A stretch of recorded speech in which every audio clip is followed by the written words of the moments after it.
കേരളത്തിൽ ഇപ്പോൾ ഉടനെ തന്നെ തെരഞ്ഞെടുപ്പ് വരാൻ പോകുന്ന ഒരു നിയമസഭാ മണ്ഡലമാണ് നിലമ്പൂർ. അതിൻ്റെ കാരണം നമുക്കറിയാം. കാരണം ഇടതുപക്ഷവുമായി യോജിച്ച് നിന്നിരുന്ന പിന്നീട് ഉടക്കി മാറിയിട്ടുള്ള PV അൻവർ അവിടെ രാജിവെച്ചതാണ്. അപ്പോൾ PV അൻവർ രാജിവെച്ചതിന് ശേഷം എന്താണെങ്കിലും അദ്ദേഹം അവിടെ മത്സരിക്കുന്നില്ല എന്നുള്ളത് അദ്ദേഹം ഒരു സംശയത്തിനും ഇട നൽകാത്ത വിധത്തിൽ പ്രഖ്യാപിച്ചു. ആ പ്രഖ്യാപിച്ചതിന് ശേഷം പിന്നെ അവിടെ ആരാണ് കോൺഗ്രസിൻ്റെ സ്ഥാനാർത്ഥിയാവുക എന്നുള്ള കാര്യത്തിൽ വലിയ ചർച്ചകൾ നടന്നുകൊണ്ടിരിക്കുകയാണ്. അപ്പോൾ ആ ചർച്ചകളുടെ ഭാഗമായി അത് ആര്യാടൻ ഷൗക്കത്താണോ VS ജോയി ആണോ എന്നുള്ള കാര്യത്തിലൊക്കെ സംശയം നിലനിൽക്കുകയാണ്. എന്താണെങ്കിലും കോൺഗ്രസ് ഔദ്യോഗികമായിട്ടൊന്നും പ്രഖ്യാപിച്ചിട്ടില്ല. പക്ഷെ അതവിടെ നിൽക്കുമ്പോൾ തന്നെ CPM-ന് യഥാർത്ഥത്തിൽ അവിടെ സ്ഥാനാർത്ഥിയില്ല എന്ന് പറയുന്നൊരു വലിയ പ്രശ്നമുണ്ട്. യഥാർത്ഥത്തിൽ CPM-ന് സ്ഥാനാർത്ഥിയില്ല. പക്ഷേ സ്ഥാനാർത്ഥി ഇല്ലെങ്കിൽ പോലും CPM ഇപ്പോൾ M സ്വരാജ് എന്ന് പറയുന്ന സംസ്ഥാന സെക്രട്ടേറിയറ്റ് മെമ്പർ അവിടെ മത്സരിക്കുമെന്ന് വിചാരിച്ചിരുന്നു. പക്ഷെ അദ്ദേഹം മത്സരിക്കുന്നില്ല. കാരണം വെറുതെ മത്സരിച്ച് തോക്കാൻ സമയമില്ല എന്നുള്ളത് അദ്ദേഹം തന്നെ ഏതാണ്ട് പ്രഖ്യാപിച്ചു കഴിഞ്ഞിട്ടുണ്ട്. പിന്നെ അടുത്തത് അവിടെ ആര് വരും എന്ന് പറയുന്ന ഒരു ചർച്ച നടക്കുമായിരുന്നു. അപ്പോൾ അവിടുത്തെ ഒരു ലോക്കൽ ചാനലുകളൊക്കെ തന്നെ മാട്ടുമ്മൽ സലീം എന്ന് പറയുന്ന ഒരു മുനിസിപ്പൽ ചെയർമാൻ ഇപ്പോൾ അവിടെ ഉണ്ട്, അദ്ദേഹം വരുമെന്ന് പറഞ്ഞിരുന്നു. പിന്നെ DYFIയുടെ ജില്ലാ പ്രസിഡൻ്റായിട്ടുള്ള ഷബീർ അദ്ദേഹം മത്സരിക്കുമെന്ന് കേട്ടിരുന്നു. പിന്നെ ഷറോണ റോയ് എന്ന് പറയുന്ന ഒരു ജില്ലാ പഞ്ചായത്ത് മെമ്പർ, അവരുടെ പേരുകൾ അവിടെ ഉയർന്ന് കേട്ടിരുന്നു. പിന്നെ PS ഷൗക്കത്ത് എന്ന് പറയുന്ന മറ്റൊരു നേതാവിൻ്റെ പേരുകൾ, ഇത്തരത്തിലുള്ള പല ആളുകളുടെയും പേരുകളൊക്കെ ഉയർന്ന് കേട്ടിരുന്നു. ഞാൻ അവിടെ തന്നെ ഏതാണ്ട് വിസിറ്റ് ചെയ്ത് വളരെ വിശദമായി പലരോടുമൊക്കെ ചർച്ച ചെയ്തതാണ്. അപ്പോൾ ആദ്യം ഈ പേരുകളൊക്കെയാണ് ആലോചിച്ചിരുന്നത്. പക്ഷേ ഈ കഴിഞ്ഞ ദിവസം 2 ഏരിയ കമ്മിറ്റീസിലെ പ്രമുഖരായിട്ടുള്ള നേതാക്കൾ, അതായത് അവിടെ നിലമ്പൂർ നിയമസഭാ മണ്ഡലം എന്ന് പറഞ്ഞാൽ CPM-ൻ്റെ 2 ഏരിയ കമ്മിറ്റികൾ പെടുന്നതാണ്. അതൊന്ന് എടക്കരയാണ്, പിന്നെ പ്രധാനമായിട്ടും നിലമ്പൂർ ഏരിയ കമ്മിറ്റിയാണ്. അപ്പോൾ ഈ 2 ഏരിയ കമ്മിറ്റിയിലെ നേതാക്കന്മാരും ജില്ലാതലത്തിൽ അവിടെ നിന്നുള്ള, അതായത് ജില്ലാ കമ്മിറ്റിയും ജില്ലാതലത്തിൽ തന്നെ നിലമ്പൂരിലെ പ്രധാന ആളുകളും കൂടി ചേർന്നിട്ടുള്ള ഒരു യോഗം നടന്നിരിക്കുന്നു. ആ യോഗത്തിലുണ്ടായിട്ടുള്ള വളരെ കൃത്യമായിട്ടുള്ള ഒരു തീരുമാനം, CPM-ൻ്റെയോ LDF-ൻ്റെയോ വോട്ട് ബേസ് അവിടെ വളരെ കുറവാണെന്നും ആ വോട്ട് ബേസ് കൊണ്ട് മാത്രം, അല്ലെങ്കിൽ അവിടെ അടിസ്ഥാന വോട്ടുകൾ കൊണ്ട് മാത്രം അവിടെ ജയിക്കാൻ കഴിയുന്ന ഒരു മണ്ഡലമല്ല എന്നും അതുകൊണ്ട് തന്നെ അവിടെ ഒരു സ്വതന്ത്രനെ നിർത്തുകയും ആ CPM-നും LDF-നുമുള്ള ഒരു ബേസ് വോട്ടുകൾ നിലനിർത്തുകയും അതോടൊപ്പം തന്നെ കൂടുതൽ വോട്ടുകൾ സമാഹരിക്കാൻ കഴിയുന്ന സ്വതന്ത്രനെ തന്നെ പരീക്ഷിക്കാനും തീരുമാനിച്ചിരിക്കുന്നു എന്നുള്ളതാണ് ഏറ്റവും പ്രധാനപ്പെട്ട കാര്യം. കഴിഞ്ഞ തവണയും ഒക്കെ അവിടെ വിജയം കണ്ടിട്ടുള്ളത് അങ്ങനെയുള്ള ഒരു പരീക്ഷണമാണ്. നമുക്കറിയാം TK ഹംസ മത്സരിച്ചപ്പോൾ അവർ വിജയിച്ചതാണ്. അത് കോൺഗ്രസിൻ്റെ ജില്ലാ പ്രസിഡൻ്റായിരുന്നു. അതിനുശേഷം നമുക്കറിയാം കോൺഗ്രസിൽ നിന്ന് തെറ്റിപ്പിരിഞ്ഞു പോന്നിട്ടുള്ള PV അൻവറിനെ 2 തവണ മത്സരിച്ചു. ആ 2 തവണ മത്സരിച്ചപ്പോഴും അദ്ദേഹം വിജയം അദ്ദേഹത്തിന് കിട്ടിയിരുന്നു. കഴിഞ്ഞ തവണ പക്ഷേ വിജയം തൊട്ടടുത്ത് എന്ന് പറഞ്ഞാൽ വിജയിച്ചത് 2700 വോട്ടുകൾക്കാണ്. അതിനു മുമ്പ് അദ്ദേഹം കുറേ കൂടി നല്ല ഭൂരിപക്ഷത്തിൽ ജയിച്ചിരുന്നു. അപ്പോൾ അതുകൊണ്ട് തന്നെ ഇത്തവണയും സ്വതന്ത്രൻ എന്ന് പറയുന്ന ഒരു പരീക്ഷണത്തിലേക്ക് എത്താനാണ് ജില്ലാ കമ്മിറ്റിയും ജില്ലാ നേതൃത്വവും കൂട്ടായി ഐക്യകണ്ഠേന തീരുമാനിച്ചിട്ടുള്ളത്. സംസ്ഥാന കമ്മിറ്റി കൂടി ഇത് അംഗീകരിക്കുക എന്ന് പറയുന്ന ഒരു കാര്യമേ ഉള്ളൂ. അങ്ങനെ നിലമ്പൂരിൽ ഒരു മത്സരം CPM-നെ സംബന്ധിച്ച് വളരെയധികം കടുത്തതാണ്. അതിൻ്റെ കാര്യം ഒന്ന്, അവിടെ ഒരു സാധാരണ നമുക്കറിയാം അടുത്ത 2026 നിയമസഭാ തെരഞ്ഞെടുപ്പിന് മുമ്പ് ഈ മണ്ഡലം, അതായത് നേരത്തെ LDF മണ്ഡലമായിരുന്ന PV അൻവർ LDF-ന് വേണ്ടി ജയിച്ചിട്ടുള്ള മണ്ഡലം നിലനിർത്തുക എന്നുള്ളത് അവരെ സംബന്ധിച്ച് വലിയ പ്രധാനപ്പെട്ട കാര്യമാണ്. അത് യഥാർത്ഥത്തിൽ അവിടെ ഒരു കോൺഗ്രസ് കൾച്ചറുള്ള, കോൺഗ്രസ് സംസ്കാരമുള്ള മണ്ഡലമാണ്. കോൺഗ്രസിന് എളുപ്പത്തിൽ ജയിക്കാൻ കഴിയുന്ന മണ്ഡലമാണെങ്കിലും അവിടെ ജയിക്കാൻ കഴിഞ്ഞാൽ അത് യഥാർത്ഥത്തിൽ പിണറായി വിജയനും CPM-നും ഒക്കെ ഉണ്ടാകാവുന്ന ആശ്വാസവും ആഹ്ലാദവും ഒന്നും ചെറുതായിരിക്കില്ല. അതുകൊണ്ട് തന്നെ അവർ ഒരു വലിയ പോരാട്ടത്തിന് അവിടെ ഇറങ്ങുകയാണ്. ആ പോരാട്ടത്തിനിറങ്ങുമ്പോൾ ഏറ്റവും പുതിയ പേരുകൾ വന്നിരിക്കുന്നു. അതിൽ ഒന്നാമത്തെ പേരുകാരൻ, അവർ ഏറ്റവും ആദ്യം പരിഗണിക്കുന്ന ഒരു പേരുകാരൻ എന്ന് പറയുന്നത് U ഷറഫ് അലിയാണ്. അദ്ദേഹം ഇപ്പോൾ സംസ്ഥാന സ്പോർട്സ് കൗൺസിലിൻ്റെ പ്രസിഡൻ്റാണ്. അദ്ദേഹമൊക്കെ നിങ്ങൾക്കറിയാം, നമ്മുടെ ഇവിടുത്തെ ജില്ലാ സ്പോർട്സ് കൗൺസിൽ പ്രസിഡൻ്റായിട്ടുള്ള ശ്രീനിജനുമൊക്കെ ആയിട്ട് ചില തർക്കങ്ങൾ ഉണ്ടായതൊക്കെ നിങ്ങൾക്ക് ഓർമ്മയുണ്ടാവും. അപ്പോൾ അത് U ഷറഫ് അലിയെ അന്ന് തന്നെ CPM-ൻ്റെ സംസ്ഥാന കമ്മിറ്റി വളരെ കൃത്യമായിട്ട് സംരക്ഷിച്ചിരുന്നു. അപ്പോൾ അദ്ദേഹം ഇന്ത്യൻ ഫുട്ബോളിൻ്റെ വലിയ അറിയപ്പെടുന്ന കളിക്കാരനാണ്. ഇന്ത്യൻ ഫുട്ബോൾ ടീം അംഗമായിരുന്നു. അതുപോലെ ASP കമാൻഡൻ്റ് ആയിരുന്നു. അപ്പോൾ അദ്ദേഹം തൊട്ടടുത്തുള്ള പഞ്ചായത്തിൽ നിന്ന്, അതായത് ഈ പറയുന്ന നിലമ്പൂരിനടുത്തുള്ള അരീക്കോട് എന്ന് പറയുന്ന, തൊട്ടടുത്തുള്ള എടക്കര എന്ന് പറയുന്ന, ഏറനാട് എന്ന് പറയുന്ന മണ്ഡലത്തിൽ നിന്നുള്ള ഒരാളാണ്. അപ്പോൾ അദ്ദേഹത്തിന് വളരെ സുപരിചിതമായിട്ടുള്ള ഒരു നാടാണ് നിലമ്പൂർ എന്നുള്ളത്. അദ്ദേഹം നിൽക്കുകയാണെങ്കിൽ CPM-ൻ്റെ പ്രതീക്ഷ എന്ന് പറയുന്നത്, മലപ്പുറം എന്ന് പറയുന്നത് നമുക്കറിയാമല്ലോ ഒരു ഫുട്ബോളറെ വരെയൊക്കെ ആരാധിക്കുന്ന ഒരു നാടാണ്. അപ്പോൾ അതുകൊണ്ട് തന്നെ അതിൻ്റെ കൃത്യമായിട്ടുള്ളൊരു പ്രതിഫലനം നിലമ്പൂരുമൊക്കെ ഉണ്ട്. അപ്പോൾ നിലമ്പൂരിൽ ഒരു 18 വയസ്സിനും 35 വയസ്സിനും അടക്കമുള്ള വോട്ടർമാരെ കൂടുതലായി സ്വാധീനിക്കാൻ അദ്ദേഹത്തിന് കഴിയും. അങ്ങനെ കുറേ കൂടി വോട്ടുകൾ സമാഹരിക്കാൻ കഴിയും എന്ന് പറയുന്ന ഒരു കാര്യമുണ്ട്. പിന്നെ മറ്റു ചില സാമുദായിക സമവാക്യങ്ങളും ഒക്കെ തന്നെ അദ്ദേഹത്തിന് അനുകൂലമാണ്. അതുകൊണ്ട് ഒന്നാമത്തെ പേരുകാരനായി CPM പരിഗണിക്കുന്നത് U ഷറഫ് അലിയാണ്.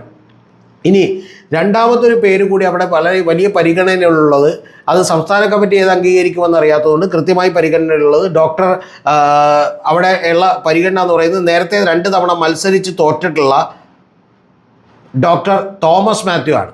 ആ ഡോക്ടർ തോമസ് മാത്യു എന്ന് പറയുന്നത് അദ്ദേഹം പ്രൊഫസർ തോമസ് മാത്യു ആണ്. ആ തോമസ് മാത്യു എന്ന് പറയുന്നത് 1996-ലും 2011-ലും ആര്യാടനോട് ഏറ്റുമുട്ടി പരാജയപ്പെട്ട ഒരാളാണ്. പക്ഷേ ആദ്യത്തെ തവണ 6000 വോട്ടിനും പിന്നീട് മറ്റു പലരും ആര്യാടനോട് ഏറ്റുമുട്ടിയപ്പോൾ ആര്യാടന് വലിയ തോതിൽ ഭൂരിപക്ഷം ഉണ്ടായിരുന്നെങ്കിൽ 2011-ൽ ഇദ്ദേഹം വന്ന് മത്സരിച്ചപ്പോൾ വീണ്ടും അത് 5000 വോട്ടുകളായിട്ട് ചുരുക്കാൻ കഴിഞ്ഞിരുന്നു.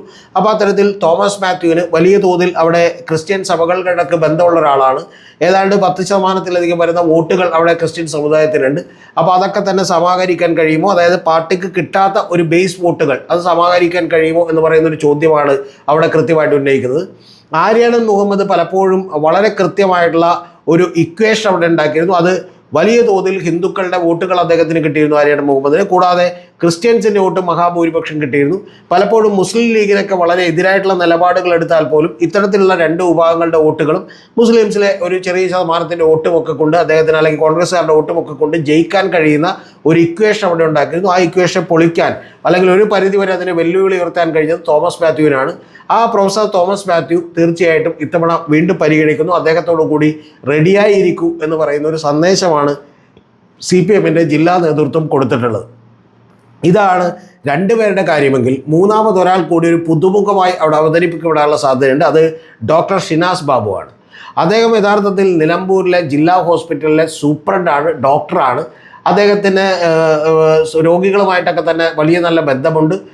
വലിയ തോതിൽ ഒരു സാമൂഹികമായിട്ടുള്ള ഇടപെടലുകൾ നടത്തുന്ന ഒരാളാണ്. കൂടാതെ അദ്ദേഹത്തിന് വലിയ തോതിലുള്ള ബന്ധുബലവും നിലമ്പൂരുണ്ട് എന്നുള്ളത് കൊണ്ട് ഇദ്ദേഹം അടക്കമുള്ള 3 പേരോടും നിങ്ങൾ ഒരുപക്ഷെ തയ്യാറാണോ എന്ന് അന്വേഷിക്കുകയും അങ്ങനെ റെഡിയാണെങ്കിൽ അതിനുവേണ്ടി നിങ്ങൾ തയ്യാറെടുത്തിരിക്കണം എന്ന് ആവശ്യപ്പെടുകയും ചെയ്തിട്ടുണ്ട്. പക്ഷേ ഇതിനും അപ്പുറത്തേക്ക് സംസ്ഥാന കമ്മിറ്റിയിലെ ചില പ്രമുഖരായിട്ടുള്ള ആളുകൾ അവിടെ നിലമ്പൂരിലും മലപ്പുറത്തുമുള്ള വലിയ സമ്പന്നരുമായി ഒക്കെ തന്നെ വലിയ വ്യവസായികളും വലിയ തോതിലുള്ള ബിസിനസ്സുകാരുമൊക്കെ ആയിട്ട് തന്നെ സംസാരിക്കുന്നു എന്നാണ് അറിയാൻ കഴിയുന്നത്.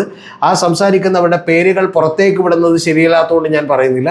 പക്ഷേ അത്തരത്തിലുള്ള ആളുകളുമായി സംസാരിക്കുകയും അവരിൽ ആരെങ്കിലും തന്നെ ഒരു അപ്രതീക്ഷിത സ്ഥാനാർത്ഥിയായി വലിയ തോതിൽ പണം മുടക്കാൻ കഴിയുന്ന ഒരാൾ വന്നാൽ പോലും നമ്മൾ അത്ഭുതപ്പെടേണ്ടതില്ല.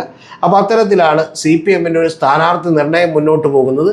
എന്ത് വില കൊടുത്തും ഇതിനെ ആ സീറ്റ് നിലനിർത്താൻ കഴിയുന്ന, അല്ലെങ്കിൽ PV അൻവറിൻ്റെ ഒരു നിലപാടുകളെ പരാജയപ്പെടുത്തിക്കൊണ്ട് അവിടെ LDF-ന് വീണ്ടും തലയുയർത്തി പിടിക്കാൻ കഴിയുന്ന ഒരു സാഹചര്യം ഉണ്ടാകാൻ കഴിയുമോ എന്ന് പരിശോധിക്കുകയാണ് അവിടെ ചെയ്തിട്ടുള്ളത്. കൂടാതെ അവർ അതിന് വേണ്ടിയിട്ടുള്ള പ്രൊമോഷണൽ മെറ്റീരിയലുകളും ഒരു നരേറ്റീവ്സും ഒക്കെ ബിൽഡ് ചെയ്തിരിക്കുന്നു.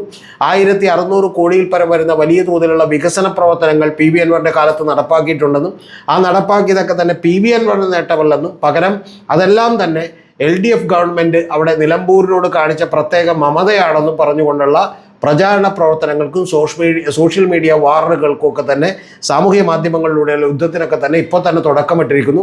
അപ്പോൾ യഥാർത്ഥത്തിൽ അവിടെ CPM-ൻ്റെ ഒരു മെഷീനറി ഇപ്പോൾ ബൂത്ത് കമ്മിറ്റികളായി മാറിക്കൊണ്ട് 263ഓളം ബൂത്തുകളുണ്ട്. ആ ബൂത്ത് കമ്മിറ്റികളായി മാറിക്കൊണ്ട് ചലിക്കാൻ തയ്യാറായി നിൽക്കുന്ന ഒരവസ്ഥയാണുള്ളത്. സംസ്ഥാന കമ്മിറ്റി എന്ത് തീരുമാനിക്കും എന്നുള്ളത് മാത്രമാണ് കാത്തിരുന്ന് കാണാനുള്ളത്. ആ സംസ്ഥാന കമ്മിറ്റിയുടെ തീരുമാനത്തിൽ വലിയ സമ്പന്നനായിട്ടുള്ള ഏതെങ്കിലും ബിസിനസ്സുകാർ അവിടേക്ക് വരുമോ, അതോ ഈ കൂട്ടത്തിൽ ഏറ്റവും പ്രമുഖനായിട്ടുള്ള യു ഷറഫ് അലിയെ തിരഞ്ഞെടുക്കുമോ, സാമുദായിക ചില ഇക്വേഷൻസിൻ്റെ അടിസ്ഥാനത്തിൽ തോമസ് മാത്യുവിൻ്റെ സാധ്യത കൂടുമോ, അതല്ലെങ്കിൽ വളരെ സ്വതന്ത്രനായിട്ടുള്ള ഒരു സ്ഥാനാർത്ഥിയായി ഷിനാസ് ബാബു എന്ന് പറയുന്ന ഒരാൾ നിലവിൽ വരുമോ എന്ന് നമുക്കറിയില്ല.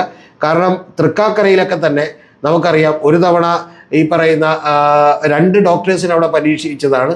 ആ 2 ഡോക്ടേഴ്സിൻ്റെയും പരീക്ഷണം വലിയ ദാരുണമായിരുന്നത് കൊണ്ട് ചിലപ്പോൾ ഇത് പരീക്ഷിക്കാൻ സാധ്യതയില്ല എന്നാണ് ഞാൻ വിചാരിക്കുന്നത്. പക്ഷേ എങ്കിൽ പോലും ഇത്തരം പേരുകളൊക്കെ തന്നെയാണ് LDF അല്ലെങ്കിൽ CPM വിശിഷ്യ, CPM-ൻ്റെ തന്നെ കാൻഡിഡേറ്റാണ്, അതുകൊണ്ട് CPM വിശിഷ്യ നോക്കിക്കൊണ്ടിരിക്കുന്നത്. ഒരു കാര്യം ക്ലിയറാണ്, പാർട്ടിയിൽ നിന്ന് ആരും മത്സരിക്കേണ്ടതില്ലെന്നും പാർട്ടിയുടെ ബേസ് വോട്ടുകൾ കൊണ്ടോ LDF-ൻ്റെ ബേസ് വോട്ടുകൾ കൊണ്ടോ അവിടെ ജയിക്കാൻ കഴിയില്ലെന്നും പകരം കൂടുതൽ വോട്ടുകൾ സമാഹരിക്കാൻ കഴിയുന്ന ഒരു 3-4% വോട്ടുകൾ സമാഹരിക്കാൻ കഴിയുന്ന ഒരു 10,000 വോട്ടുകൾ സമാഹരിക്കാൻ കഴിയുന്ന ആരെങ്കിലും അവിടെ ഉണ്ടോ എന്നുള്ള വലിയ അന്വേഷണത്തിലാണ്.